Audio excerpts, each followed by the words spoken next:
Okay, so my name is Brian Peck, and I'm a licensed clinical social worker here in Boise, Idaho. And I think it's been over 12 years, but I'm not sure if it's how much more than that. I went through my own kind of deconversion process. And it was just before, actually, the internet was around back then, but there was like this AOL disc you got in the mail, and the connection speeds were really poor. And I didn't do a lot of looking online, didn't have those supports and resources. And it felt really lonely to go through that process. I mostly just did it on my own. I didn't have anyone to talk to back then about it. I didn't really know secular people. And so it just was a very kind of isolating experience for me. After I kind of went through the beginning stages of that, I went to a secular university after 1 year Bible college. And so I was introduced to a lot more secular individuals and didn't really develop a support system there either. Because coming from a really conservative fundamentalist background, people were just like looking at me wide-eyed, like, I can't believe this actually happened to you. You did what? You had to wear long sleeves, and you couldn't wear shorts, and like they just couldn't understand what my experience was like. And so even though they were supportive and wanted to kind of connect with me, it was challenging for them to understand what my experience was actually like. After a few years, I went to graduate school to become a clinical social worker. And it was in graduate school that I discovered some therapy processes that really impacted my deconversion process. It wasn't that I was just kind of stuck in that same stage when I left, but these processes really helped me develop a lot of flexibility and healing around that process. And so what I'm going to share tonight will be based on my own kind of personal experience, as well as, my experience, things I learned in grad school and through personal experience working in the field. So that's a little bit about me. All right, so I'm really curious what you guys call this process, this kind of moving from belief to non-belief or to another form of belief. The title of the workshop is A Healthy Deconversion. So I've kind of landed on that word begrudgingly a bit, because I don't know that it really reflects the process that well. And yet it's a very commonly used word to describe this process. So just in the chat, go ahead and type in what it is that you guys typically call this. I've called it a faith transition before, losing your faith, deconversion. I'm just curious what you guys, what words you use for this process. Yeah, it's okay. So we got faith transition, deconversion. Yeah. I'm also an admin on the Life After God page, and I posted this question, and there were, hundreds of responses, maybe even more. And overwhelmingly, deconversion was the word that people were calling this process. And losing my religion. Okay, so we got some other ones here. Yeah. Okay, perfect. So let's talk about kind of the stages of this process that we're calling deconversion just for convenience tonight. What were some of the stages you either went through or are currently going through? Yeah, so like maybe give some feedback there. Like what were the stages? What did you call the different kind of periods in time or different processes that you were going through? Okay, anger number one. Yeah, I think anger, shock. Oh shit. Yeah, nice. Yeah, Julie says, felt like losing my faith. Yeah, later didn't want to frame it as a loss. Yeah, so interesting. A friend of mine doesn't like the term a crisis of faith.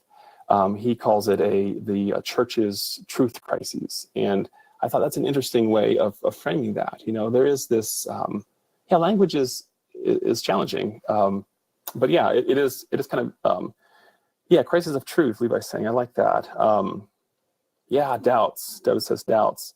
Yeah, so searching, bargaining to keep faith. Ooh, I like that. Yeah, that's actually one of the things I've discovered as I work with individuals going through this process is that there's this kind of caricature of people losing their faith. They're the backsliders from a believer's perspective. They're the backsliders. They're turning their back on God. They're wanting to be immoral and live their own life in a way that displeases God. And the stories I hear of the effort people put into maintaining and keeping their faith is just amazing. Like how much time and study and trying and praying and just trying to maintain our faith going through this process. It's not everyone's experience, but I find that there are so many individuals who really try hard to make this work before it just doesn't hold up for them. Yeah, so another stage, like this information gathering, this reading and studying, it's like, I think most of us have gone through that to some degree.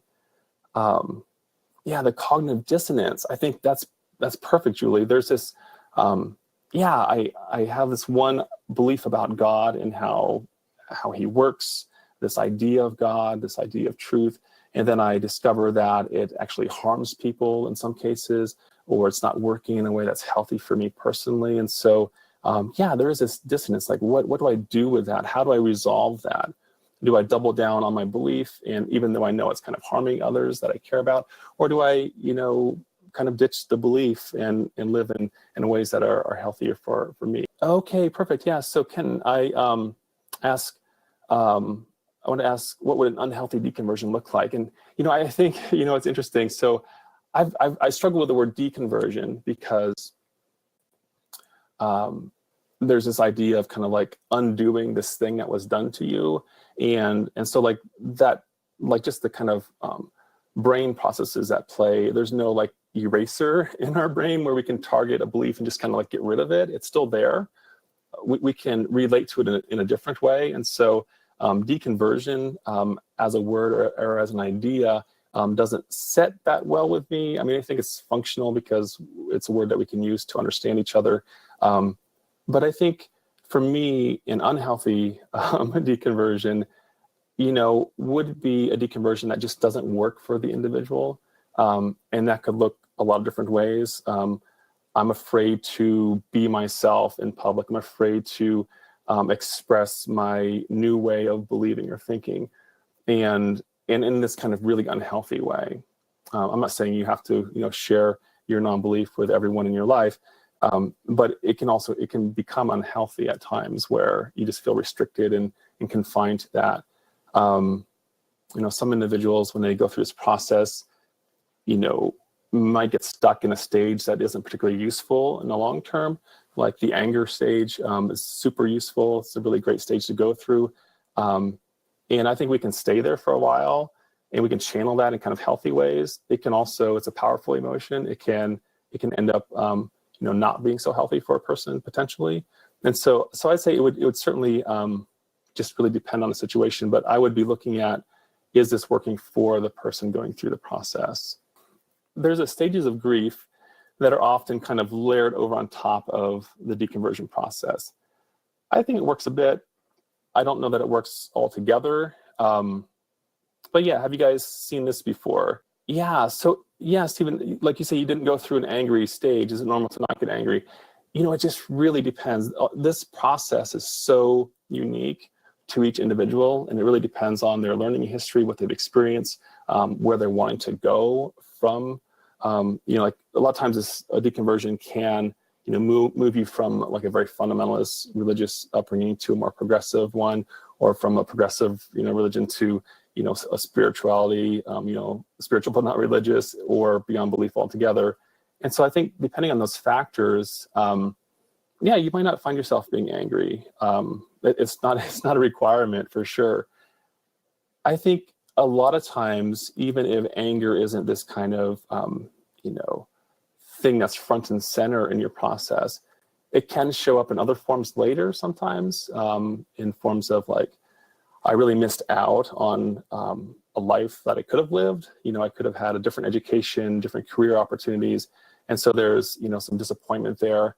And that can be anger at sometimes as well. So, but yeah, there's no required kind of series of steps to go through. And in fact, some of these different, stages or kind of frameworks are useful for talking about it and just kind of seeing like what stage am I in, but they're not necessarily a roadmap at all. I'll throw this is kind of an aside, so let's just put it out there. Sometimes when you're in a relationship with a believer and you've been going through this process for a long time, what can often happen is you will find yourself, 3 or 4 steps down the road. You've already processed and gone through several stages, and then you finally muster the courage to talk to your significant other or another family member, someone in your life, and then they are starting at like this very beginning stage of like denial or disbelief. They can't understand, how you arrived at this point. And meanwhile, you've been doing your work for a while and you've gone through these different stages. And I like to remind individuals that it's helpful to keep that in mind when you share this news with someone for the first time, because they're going to be starting at some of the earlier stages, just in understanding kind of where you're at. Okay, and Levi, I'll never stop being angry. Smiley face. So I don't know whether I can believe you or not there, Levi, but I get it. So here's the thing, anger gets this kind of bad rap in our culture, because we think, you're not in control. It's this kind of, destructive emotion. Anger channeled in a way that's functional and working for you, it's an amazing emotion. It protects others. We recognize injustice and we like speak out and we do things to resolve that. And I think it's interesting that we often will kind of tamp down our anger. As I've worked with female clients as well, if a woman is angry, like society, our culture just kind of writes them off. And so, I mean, there's this really powerful emotion that's really can be helpful, but that we don't have access to that, or we dare not show it because then we'll be, dismissed as being out of control. I think another way of looking at this would be to just kind of think, where did our time and energy and focus go throughout this process? And, so as you look at this kind of pie chart here, what do you think, where would you put yourself in these different kind of categories here? This pie chart actually kind of reflects my own personal experience early on in my process. And there was a lot of thinking about it. There was a lot of studying about it. There was all these questions and doubts, and like it felt like I had to know the answers in order to move forward. And there was this kind of parallel kind of emotional process happening that I wasn't as aware of. And I just really wasn't focused on or even, experimenting with living in new ways. It was very much, I felt like I had to have an answer before I could move on.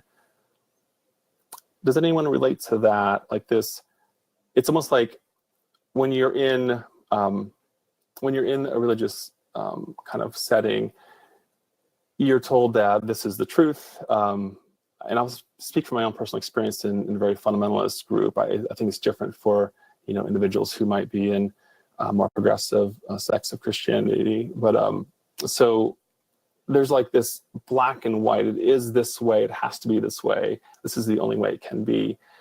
And then you go from that, and you're like, I don't actually believe this anymore. But then you want to have like the same level of certainty that your new way of believing is true.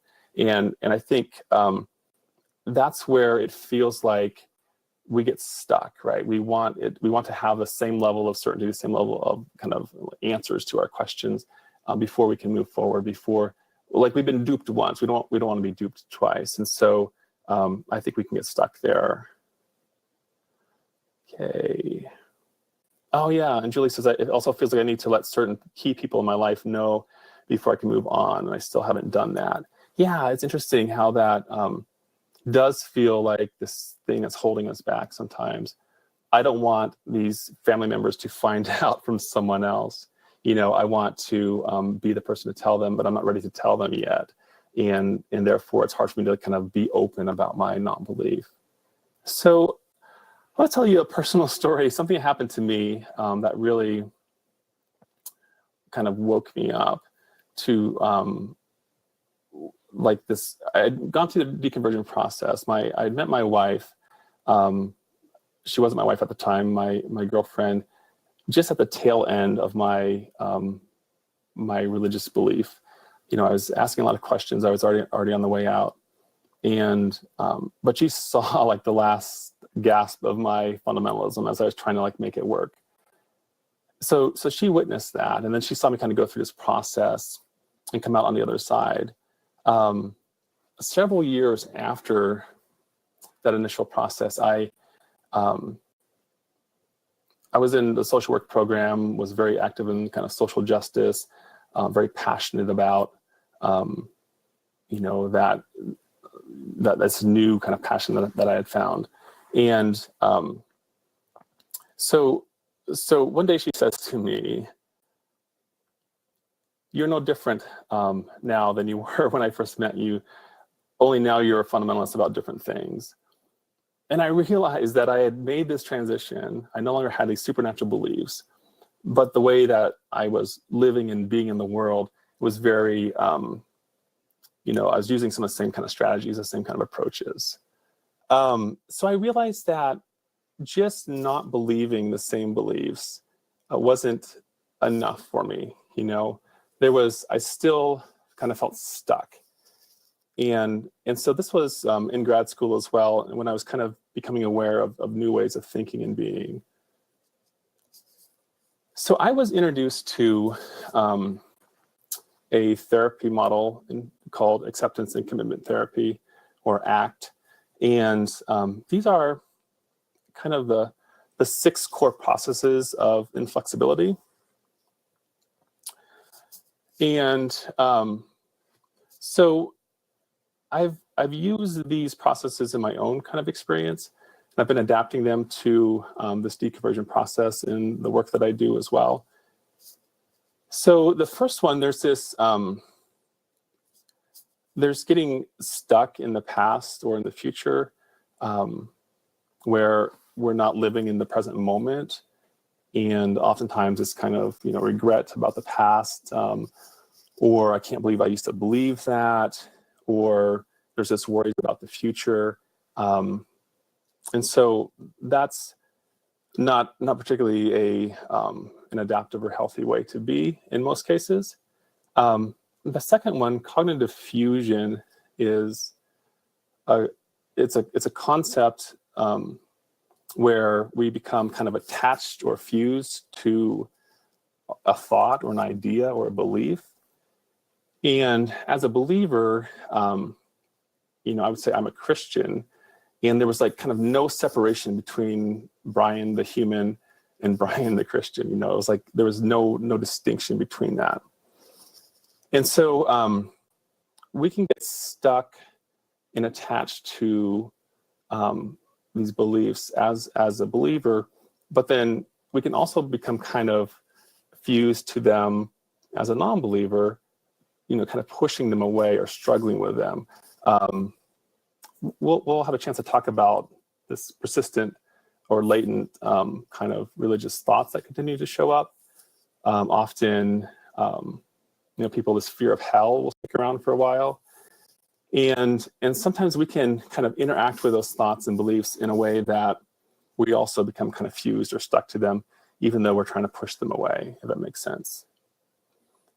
The third one, the experiential avoidance, is kind of like where we don't want to feel what we feel, and we don't want to, we try to avoid our own kind of internal experience.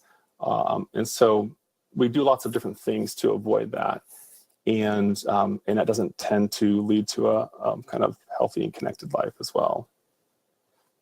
And then this attachment to the conceptualized self, this self as content, that's kind of that same idea that we were talking about earlier, where I am a Christian, I am a sinner, I am, we just put these labels on ourselves that are really unhealthy. Okay. The other thing that, the fifth one on the list here, the lack of values, clarity, or contact with our values. We, in a religious context, often our values are given to us by others. I mean, it's kind of a human thing. We get our values from our family often. The influential people in our lives will pass them on to us. But then there's this, like, who am I personally? And am I, what are my own values? What do I actually care about? If we're getting those from someone else, we don't really connect with, what it is that I actually care about. What are my own kind of personal values? And in fact, in a lot of religious contexts, we're taught to not trust ourselves. And so it's really hard to connect with, what it is that we actually care about, what our own personal values are. And then it's kind of unworkable action, where we will do things to improve, try to make improvements, but it just doesn't work for us. And sometimes we'll just do them because we think they're the right thing to do, or that's how we were told to do them. And we're not actually noticing, is this actually working for me? Sometimes it's because we're holding onto it so tightly, we want it to work, or we think it should work, but it doesn't actually work. Okay, so the kind of the flip side of the inflexible processes would be the psychological flexibility, where we learn to be present in the moment, where we're not going back in the past, we're not going in the future in our minds, but we're kind of staying present in the moment. And that's challenging for all of us humans with languaging brains, because we can imagine the future, we can relive the past in our minds. And so finding ways to show up in the present moment can be challenging, but it's incredibly helpful for us when we're going through this process. Diffusion is this idea that we don't necessarily believe everything our mind tells us, which is really good to know. Like, we don't have to believe everything that our mind generates, and we don't have to get engaged in the struggle with that. I know for the longest time, after I no longer believed in, certain beliefs like hell or other random beliefs, I would want to prove to myself that it wasn't real. And that was kind of the goal. Like, if I could just somehow convince myself that it wasn't real, or find evidence that it wasn't real, then I would be okay. And at some point you realize, I don't have to, struggle with that. I don't have to prove anything. I can just say, hey, thanks, brain. Like, you are reminding me of this thought because of my learning in history. And of course it's showing up because something's triggered it. And that's just how brains work. And I don't have to, hold it closely and believe it, or push it away or reject it. I can just say, hey, cool. My brain is like reminding me of hell because that's a thought that was put in there early on. And so that can be a really powerful way of being during this experience, where there's a lot of, like, I want to know things for certain, but we don't always, kind of have to know things for certain. We can make some room for the uncertainty and recognize that that's kind of a healthy way of being as well. It's full of potential. We can, pivot in different directions depending on what our values are, kind of independent of what our mind is telling us is the right or the wrong way. And then acceptance, I think that acceptance shows up in a lot of the, kind of stages of a deconversion. For me, I like to think of this more in terms of a willingness to be with an experience, and almost a openness or a curiosity. At first, going through this process was really painful, and I didn't want to feel it. I didn't want to go through it. There was a ton of kind of like, if I just don't think about it, it'll go away. Like, these doubts will go away. But I realized over time, like, I just can't make them go away. And so being curious about that, saying, what is it like to feel this doubt? What's it like to feel kind of uncertain, or, even fear? What is that experience like, and can I be with that? And so I think, I think we can have that, that experience of opening up to and being present with. This acceptance isn't a, just let things happen the way they are and not make any changes, or just like this resignation to how things are. It's more of an active acceptance. It's more of a willingness and openness to our experience. And then this awareness, or the self as context, it's kind of the flip side of the self as content. I am a believer, I am a sinner, I am a Christian, I am, all these labels, and we become very fused and attached to them. Like, this is how it is. There's no other way of seeing myself or being with myself. When we start to realize that those are just labels that we affix to ourselves, and we are actually kind of the human underneath all of that, we are the context in which that all happens, we become less concerned about the labels being true or false, or we're just like, okay, that's just a label. It's not something that I'm identifying strongly with or pushing away. It's just something that is, and I'm noticing that, I'm aware of that. And I think I think that is a really helpful way of being with our experience. And it's kind of this, I don't know, it's this antidote to kind of fundamentalism. It's the, in some ways, it's the opposite of fundamentalism. It's not this certainty and rigidity and like, this is how it has to be. It's like, I'm noticing it. I'm allowing it to be what it is. I'm not attaching to it or pushing it away. And so, and then our values, like really connecting to our kind of personal values, what matters to us, what we care about, what we want to be about in the world. If we can identify those and connect to those, that can fill the void that sometimes happens after we leave a faith where all of those things are given to us. And so that process of kind of discovering our values, what actually is important to us personally, is really important. And then committed action, just really doing what's important to us because it's important to us, not because we're told we have to, not because, not because it's been decreed by some deity, but we're doing it because we actually want to and we care about that. These are the 6 processes of psychological flexibility.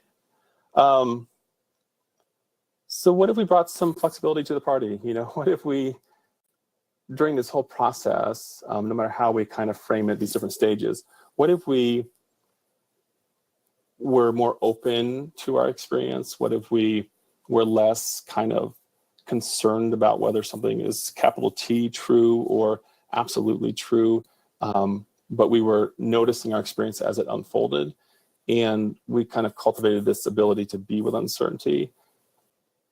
John says discovery seems like such a good term for what I want moving forward. And I think for me, the biggest shift for me personally, and this isn't just in relationship to my deconversion, but just in life in general, I used to have all the answers, I used to know things for certain because I just knew things. And actually, I'm going to ask you guys a question here, and I want you to answer honestly. So, what does it feel like to be wrong?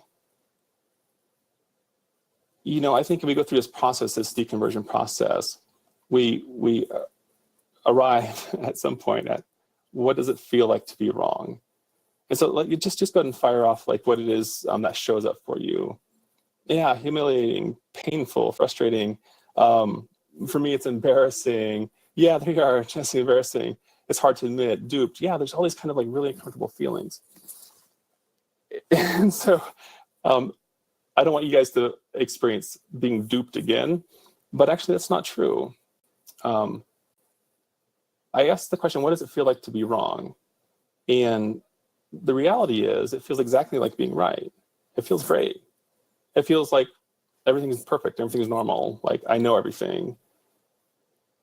The question that we are all answering right now is, what does it feel like to find out that you were wrong, to discover that you were wrong? We are wrong about so many things all the time, and we have no perception of that. We're simply living as if it's true until we find out otherwise. When we find out or we discover that we're wrong, then we're embarrassed. Like, how did I live like this? Why did I believe that? I can't believe, this is how the world actually is. And, I think it's so fascinating to think about. Sorry, Levi, I did dupe you. I was caught by this as well. There's a really cool TED Talk about this. What does it feel like to be wrong? And the researcher that presented the topic totally got me as well. So check it out. It's actually worth watching. But yeah, there's this feeling that we're right. We couldn't function in the world if we were questioning and doubting every single thing before we did it. It's just not adaptive. And so we have these kind of quick responses and these shortcuts and these little things that we do that often show up in the form of biases and prejudice, because we just want to know things that we just want to live in the world as if we know things that we don't know, or at least not with the degree of certainty that we want to have. And so when we have this experience of discovering that we're wrong, it can be kind of earth-shaking and uncomfortable.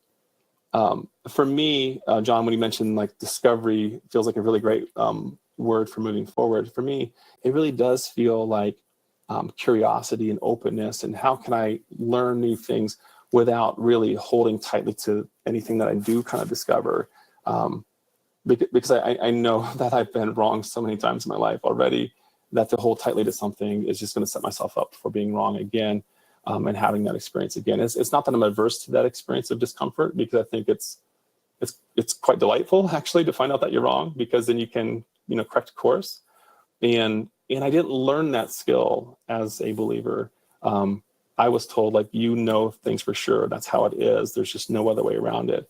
So now I think going forward with some kind of humility and openness and curiosity, for me, that's workable for me. That works for me in my life.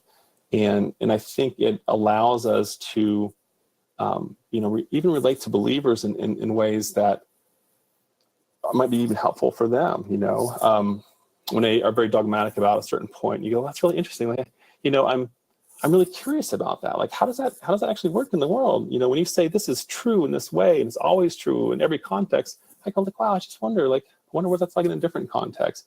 And we can kind of model this curiosity and this openness to maybe our family or our friends who are still believers, and they're like really concerned about us, and maybe wanting us to read the right book and just believe again.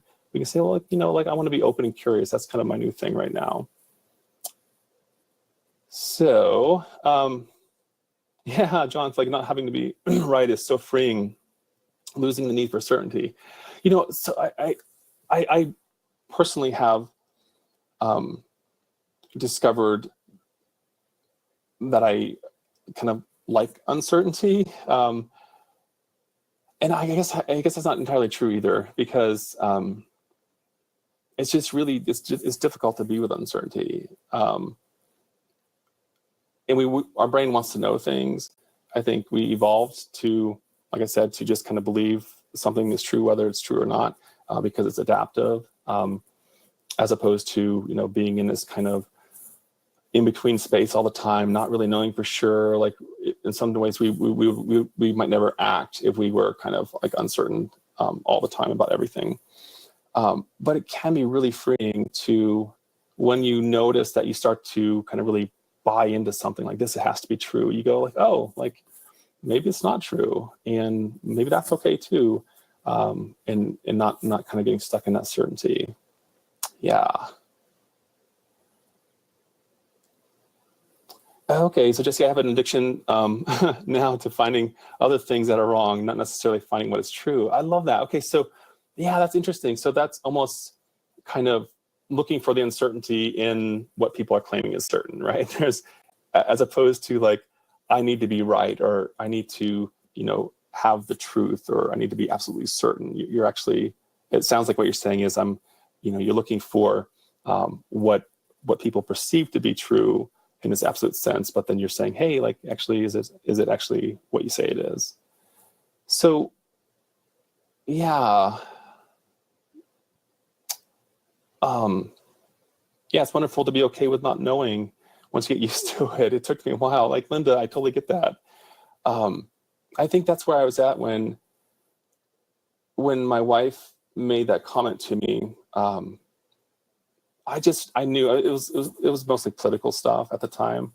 And I just, like, there's us and there's them, and there's right and there's wrong. And it's like 100% certain. There need not be any confusion about it. There's no middle ground. It's black and white. And she's like, dude, like, you seriously are the same Brian. Like, what's going on,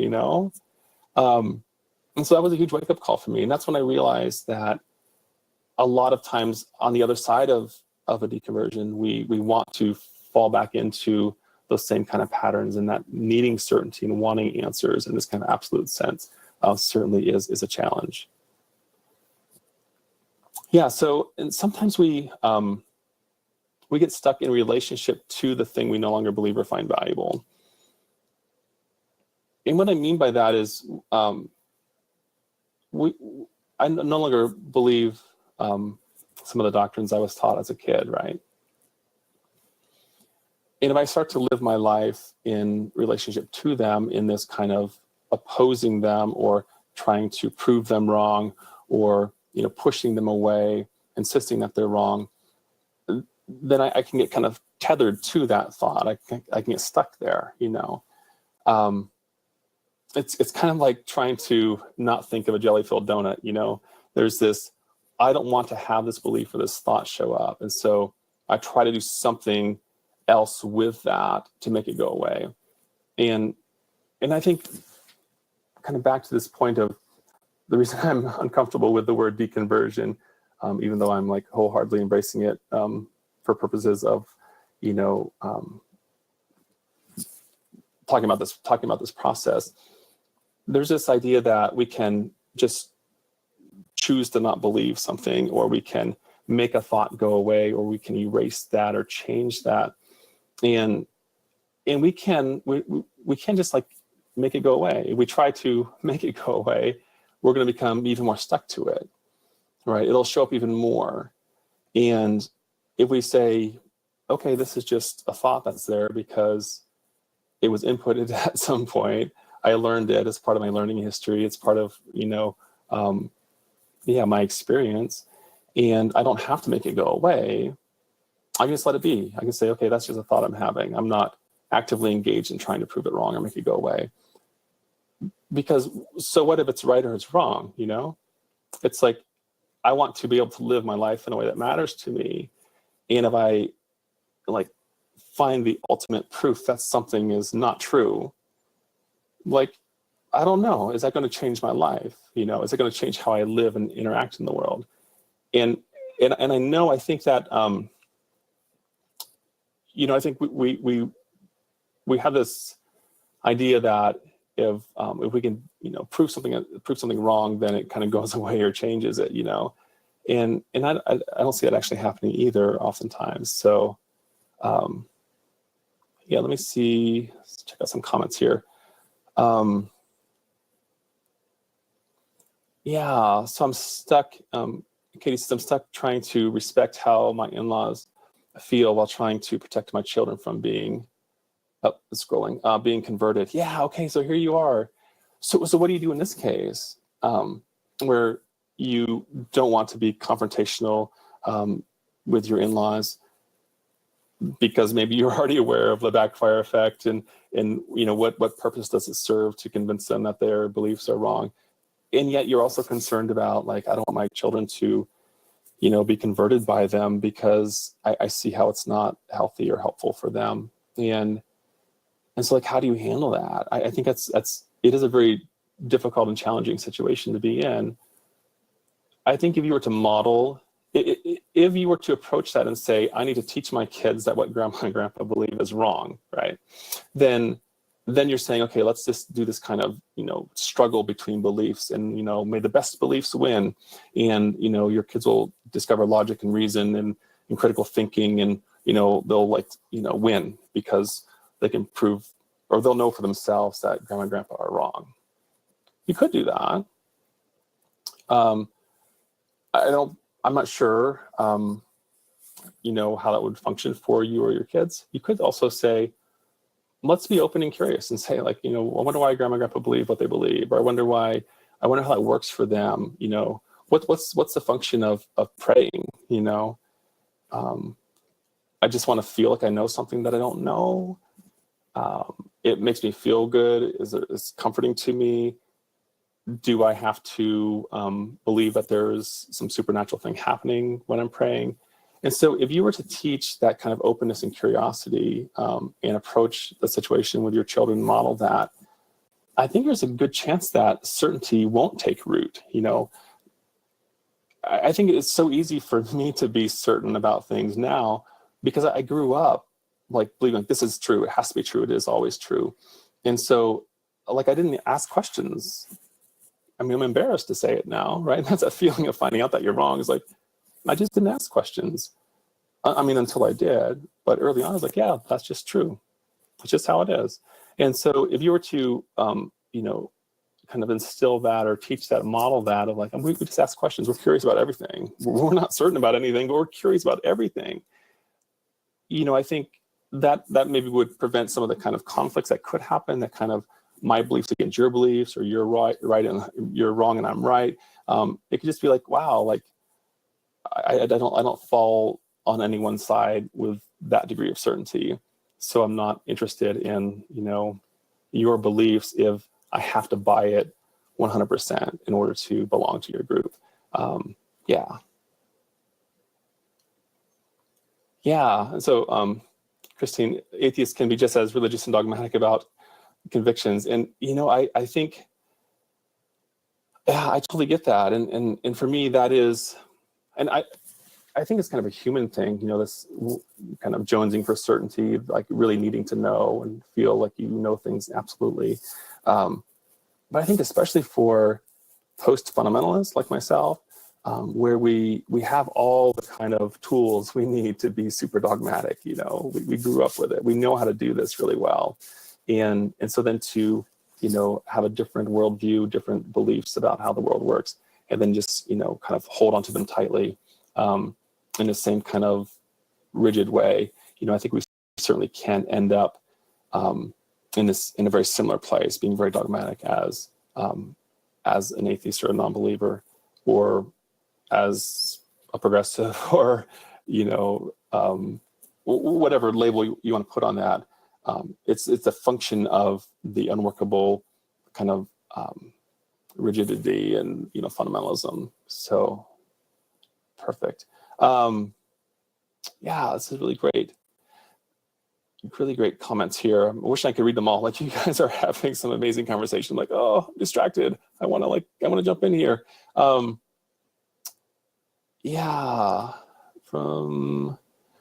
the hard part is, back to Katie again, the hard part right now is keeping my in-laws from teaching my daughter behind my back. Like, what do you do about that? And I think it is so hard, right? It's challenging. I mean, you can have your own boundaries, and you have more kind of say in your kids' lives than your in-laws do, of course. But they're motivated by fear, and they're motivated by concern, and they don't want your kids, going to hell or believing the wrong things. And so you can appreciate kind of their desire to indoctrinate them. And so, I don't know. I think having conversations with your kids when they're old enough to kind of understand that, or if they already are old enough to understand that, be like, this is grandma and grandpa's thing. They really believe this, and this is important to them. We have other ways of thinking and believing, and I'm not telling you have to believe my way or their way. You can kind of be open and experience for yourself, and kind of explore and kind of model and teach that openness and curiosity. I think that goes a long ways. I'm hopeful that it goes a long way, because I have a just turned 4-year-old and a 7-year-old, and then my family are still quite religious. And yeah, I hope that, just like I was taught to view the world in this very kind of rigid and fundamental way, that this kind of curious, open, being with uncertainty way is effective to kind of, prevent them from falling prey to that. And yet I know, like, yeah, we evolved to, kind of want certainty. So fingers crossed. All right. Yeah, Christine, I'd be afraid of my kids choosing grandma's religion just to spite me. Like, yeah, that'll happen when that'd be an interesting thing. Like, how does that work? You're 15 and you're like, I'll show mom, I'll become a believer. And like, I don't know. Yeah, it could happen, I guess. Okay, so Steve is saying, Brian, when would you tell your kids about your unbelief and be honest with them? I didn't have kids until I was older. And so I never was a believer around my kids, and they aren't around a lot of believers.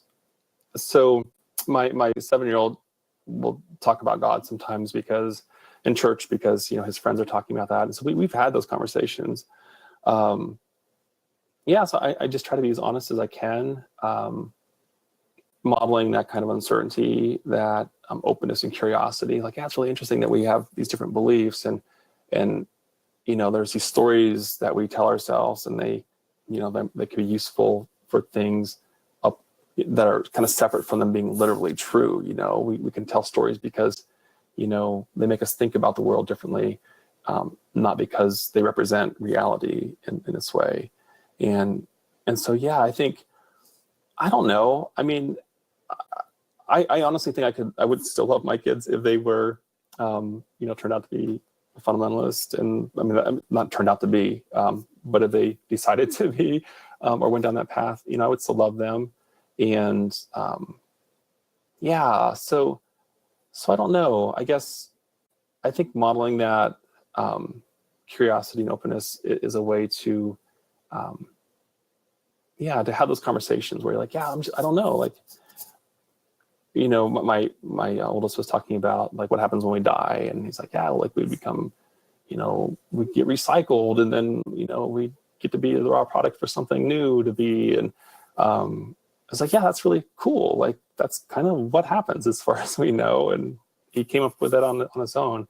So I think, just having those conversations is important. I think it does get more challenging if they're going to Sunday school with the in-laws, or their friends are taking them to church. And then, maybe those conversations are a bit different because they have more specific questions. But I think, being open and honest with them, and then also not kind of being kind of dogmatic about like how you see the world. I think that would go a long way. Yeah, so great. Yeah, Kenton says perhaps there is value to ask kids, which God you're referring to, et cetera. Yeah, I think exactly. There's, you're just introducing the possibility that there are other options. My friend Johnny believes in God. Like, well, which God does he believe in? Well, that's an interesting God. Wonder what his God is like, or how that belief works for him. I think just introducing that uncertainty is really important. Almost every week I get an email or talk to someone that's saying, hey, you know what? I don't believe in hell, but this fear is still there sometimes, and this thought will show up when I'm going to hell. And so I'm actually going to be doing some more work on that, presenting information to help out with that in the future. And then there's this, I was told what to do and how to do it.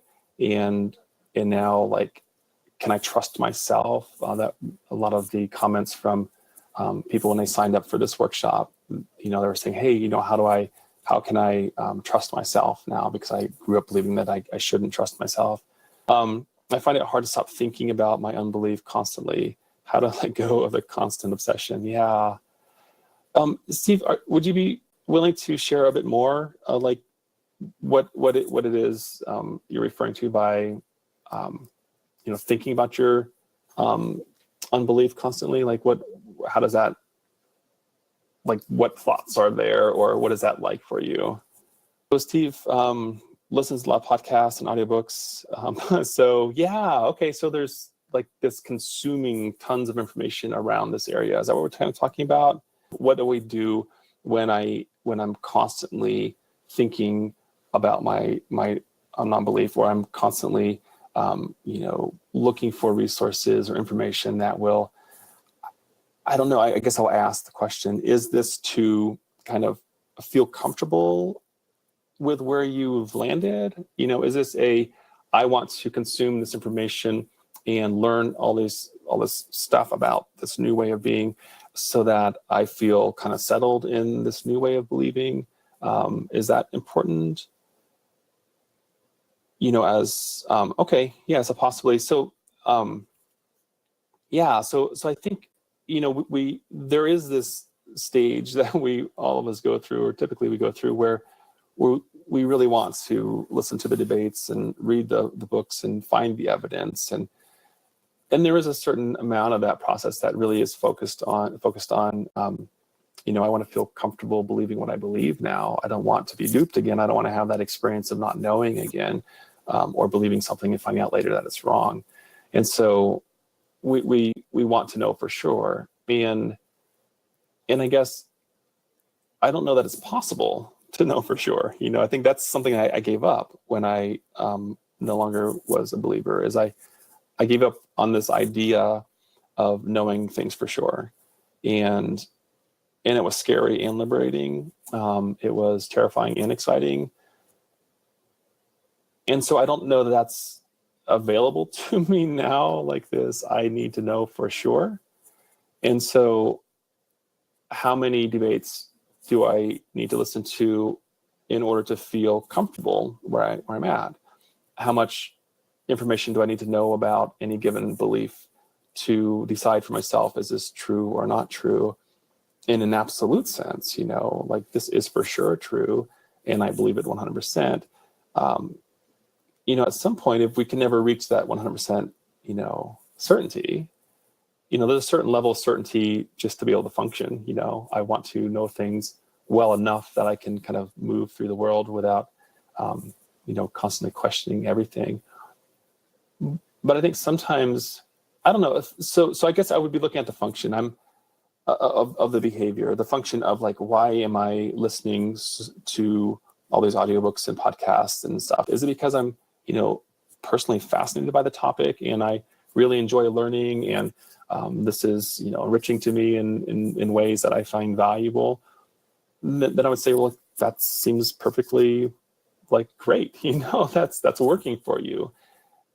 Am I kind of feeling unsure of myself and, in this kind of way that you might feel paralyzed at times, or, there's a lot of anxiety around that or worries around that? Like, I think there might be a hell, or, sometimes that thought shows up. And so I need to know for sure. And so I like listen to enough podcasts, and then I'll feel better. If it's functioning as this way to not feel what you're feeling, or to make that feeling go away, then I might, explore that a bit more and say, hey, like, do I need to know with certainty, 100% certainty, in order for me to be okay? Or can I just kind of hold out that question and say, I don't actually need to know with that level of certainty?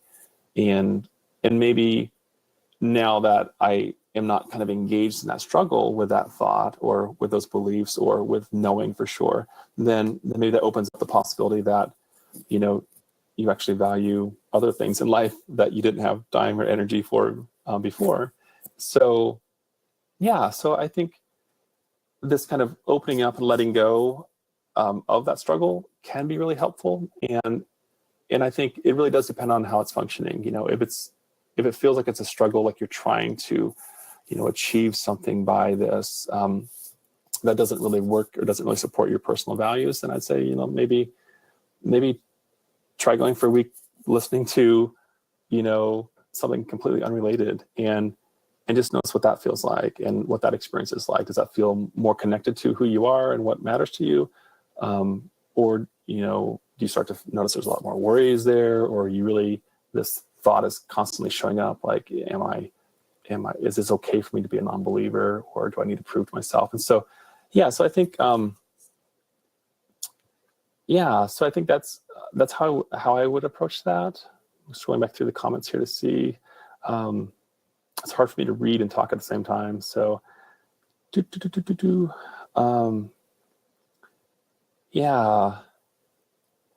So Jesse says, justification. I think proving it was the right choice. I mean, I think we want that. We want to know, like, we chose the right thing. Going back to that, what does it feel like to be wrong? Example, we want to feel right about it, and so we want to keep, providing more and more evidence, more and more support for what we believe, and maybe that's helpful for you, depending on how it's functioning. But maybe it just gets in the way. And I guess for me personally,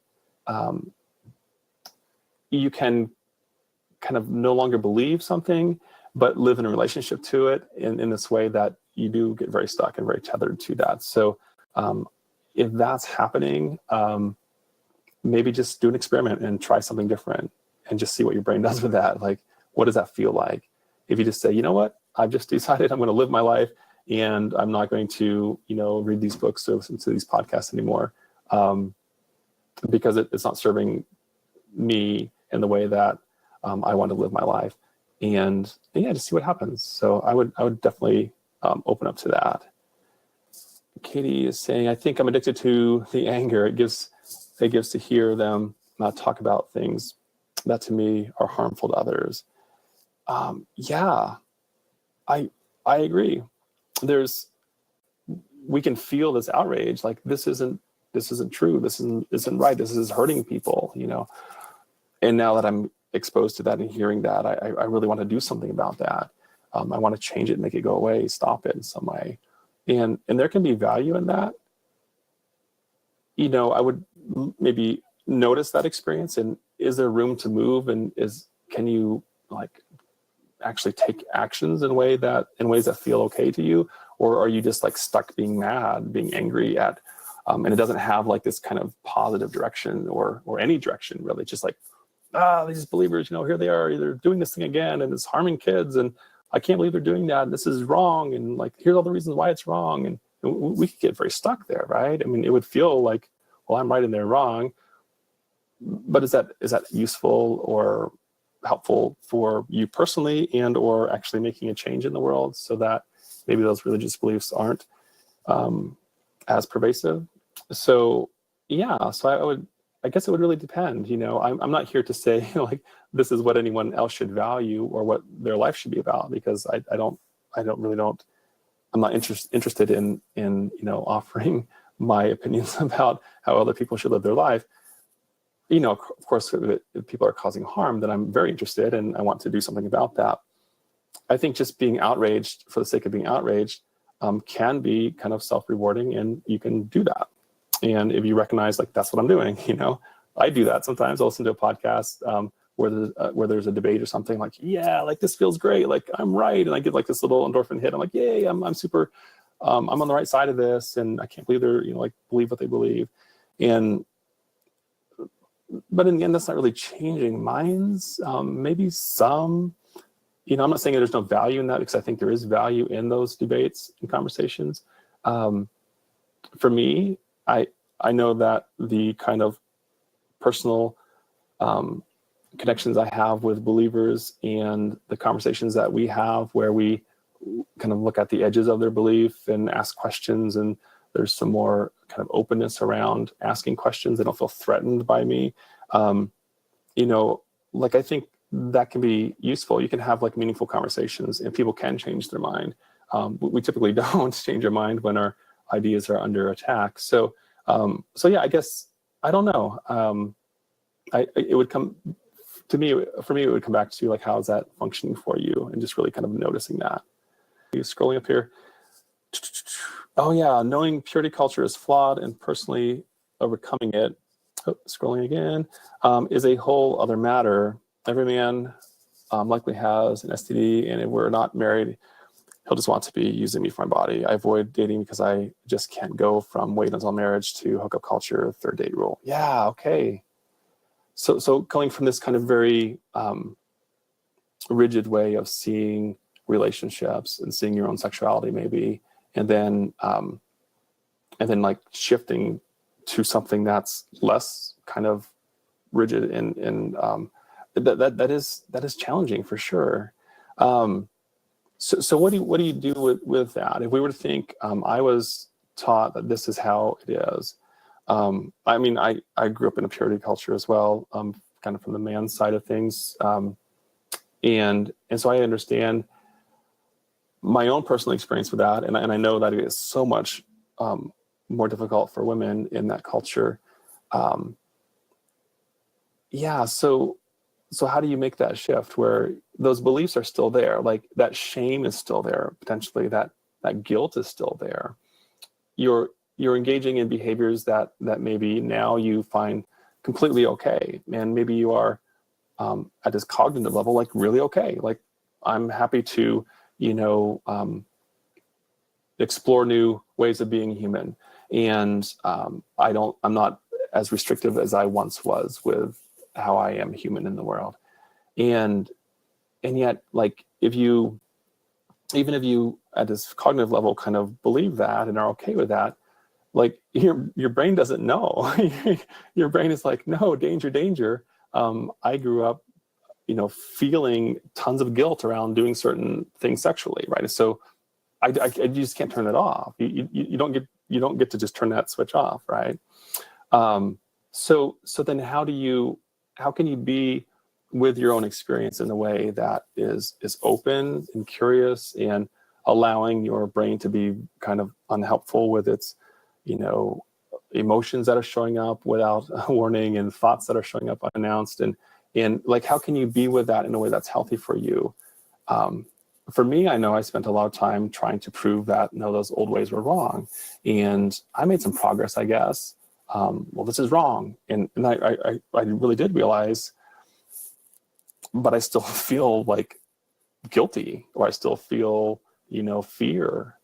So I think if we recognize we can't just turn that off, and we shouldn't expect that we can, right? We shouldn't expect that a brain that evolved to keep us safe in the world and is very, very responsive to risk. And then our parents tell us, or our church tells us, here's all these risks and they're super scary, and like it's infused with this emotion, this fear. And then we no longer believe that anymore. And we go, okay, well, I shouldn't feel afraid, or I should be open. I shouldn't, feel guilty or feel shame. And I mean, that's just not being realistic, just like how we're wired, like you can't just turn that off. And so if this new way of being in the world is valuable to you and important to you, and you're willing to kind of be patient with your brain, you're willing to kind of be open to your experience and notice what that feels like at different points, you're likely to be able to move forward a bit, or at least experiment and try new things and be open to whatever shows up. If we have to wait until we know for sure that this is the best way, the right way to do things, and I feel the same level of certainty that I felt when I was a believer, or if we have to wait until I no longer have any guilt or shame showing up when I do certain behaviors that are totally normal and okay, if I have to wait until I no longer have the discomfort around that, I'll be stuck. I won't make progress. And so part of the process, I think, is noticing, like, this is my journey that I'm on, and I'm willing to kind of put in the time and be kind of open and patient with myself as I go through that. And so we often want to go around it. We want to find, like, is there some way to kind of get around this challenge, this discomfort? And it usually follows us. We'll encounter it again. Sometimes we have to go through it. And if this is something that's, is particularly challenging for you, I would recommend working with a therapist around that potentially, finding someone who can be there for you and support you as you take some, maybe some really difficult steps, and can be with the fear or the discomfort that shows up because of your former beliefs. after you do that for a bit, you'll notice that those thoughts, those beliefs don't have as much power, and you're not as tempted to engage them in this kind of struggle way. You just say, oh yeah, I know I'm going on a date with a new guy, and like, I know like there'll be all these kinds of thought processes going on inside my head, like, okay, thanks brain, like, here we go again. And just not dismissing them as like they don't matter, but also not kind of engaging them as if they're true or you need to prove them wrong. Just saying, yeah, that's just, of course my brain's going to say that. That's how I was raised. Those are the thoughts that are there. Does that make sense? Thank you guys so much for being here tonight. Are there any kind of questions about what we talked about? I know there's a lot of conversation happening in the chat right now. Is there any kind of, maybe I'll ask you this way. Is there a clarifying question, something that I've discussed or talked about that your brain went like, nah, I don't think so, or that doesn't make sense, or what does he even mean by that? If there's those type of questions that would clarify, maybe not opening up another discussion about a new topic, but like maybe there's a clarifying question that might be helpful to. Okay, yeah, perfect. So Steve is like, can you clarify self as content versus context? Okay, so I'll give you the quick rundown on these like 3 different ways of conceptualizing self that I find helpful. There are many others, but these 3 ways are helpful, and I think they can be really useful going through this deconversion process. Self as content is viewing ourselves as like the labels that we attach. When we say I am a father, a therapist, I'm a good dad, like even evaluative kind of labels that we're putting on ourselves. When we that type of behavior or that type of thinking about ourselves as I am X is almost always self as content. And if we become attached to one of those labels, like even if it were a positive label, I'm a good dad, right? I really think that I'm a good dad. Like, seriously, you should talk to my boys. I'm a really good dad. Last night I was really like upset with my 7-year-old because he was like not doing what he needed to be doing. And so am I always a good dad? Did I behave in ways in that moment that I would like to behave? Well, no, like I wasn't the best version of myself. I wasn't quote unquote a good dad. Was I a bad dad, right? So we can see how even if I were really attached to a certain label and then something in my experience kind of challenges that and says, well, that probably isn't actually the case, or that at least isn't the case all the time, then it's kind of unworkable. It's not a very helpful kind of way of seeing myself. I am this way all the time, or this is who I am. When it's held onto rigidly, it really isn't helpful. I think labels are great because, we can all kind of say, this is who I am.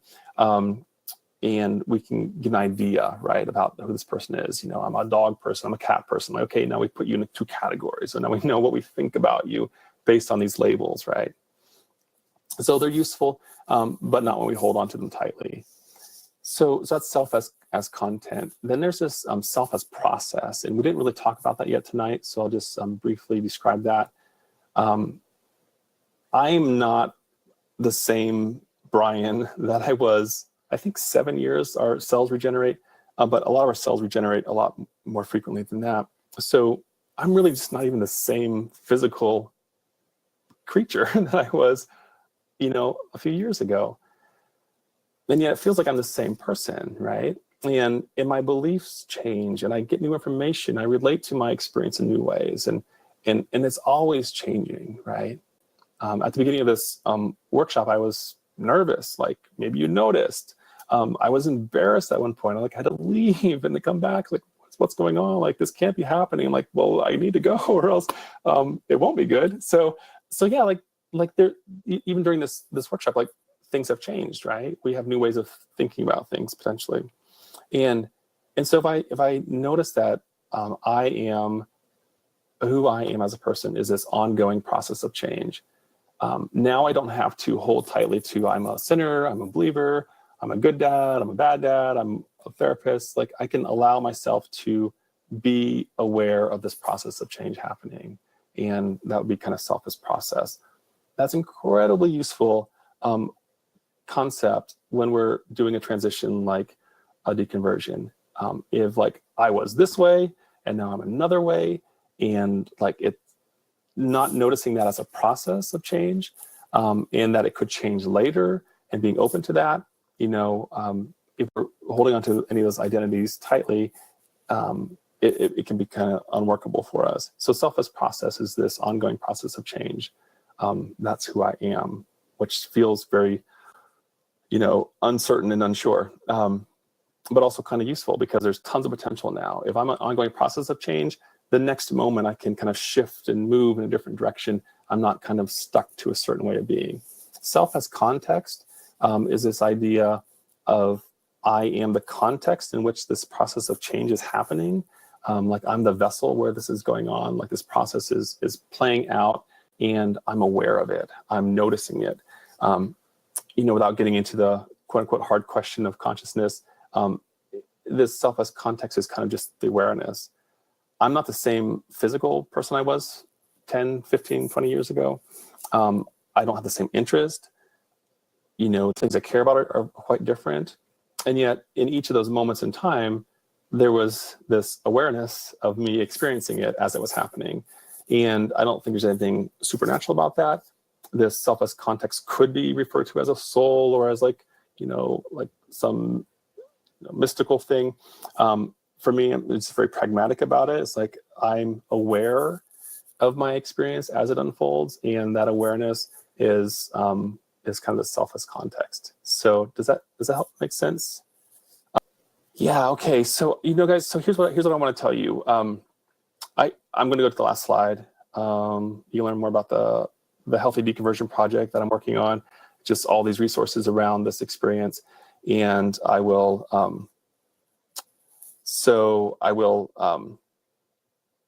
Be sharing more information with you soon about that. This is the last slide. I'm not trying to sell you anything. I'm letting you know that I do offer additional services like coaching, and I'm developing resources. Something happened recently where I realized that I struggle with writing, and I want to get information out there to the world, and a blog or something would be really helpful. And writing for me is a struggle. I've been told that I'm a good writer and people like to read what I write, but I'm often terrified, like viscerally terrified at the keyboard. Like, oh no, I need to write something and people will judge it and evaluate it. And so that's my own process that I'm going through. I have this idea that I'm more of a therapist at heart. I like being in the room with people, having these conversations, having this interaction. The questions you're asking tonight I'm just super excited about it. And so I'm toying with the idea. I'm somewhat serious about the idea of offering something like this, a format like this, on a more regular basis, and then maybe recording the audio for a podcast, turning the content into a blog post, using the content for some additional resources that I could share with others and get the word out there about the work that I'm doing. And so I think, I would, if you're interested at all, or that sounds like something that would be helpful, where maybe you can't make it live to one of these webinars and don't want to watch it on a video, but if it were in a podcast, or if you could read a blog post that summarized what we talked about, or if I responded in more detail to maybe some of the questions that came up. Maybe I've communicated via email to some of you already, and that also feels very connected, and I feel like I can share because there's another person listening.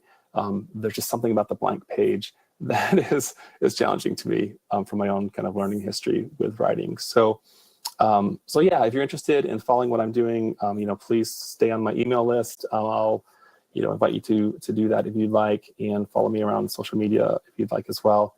And I would just love to answer any additional questions you have, continue the conversation online in these different formats as well. So thank you so much for being here, guys. I really appreciate it. I'll be sending you a replay of the workshop here soon.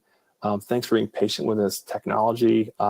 Super stressful for me. So that was part of my process tonight, I was aware of. But yeah, I think it has potential to work for us in the future. So anyhow, thanks again so much, guys. I look forward to seeing you next time. All right, take care.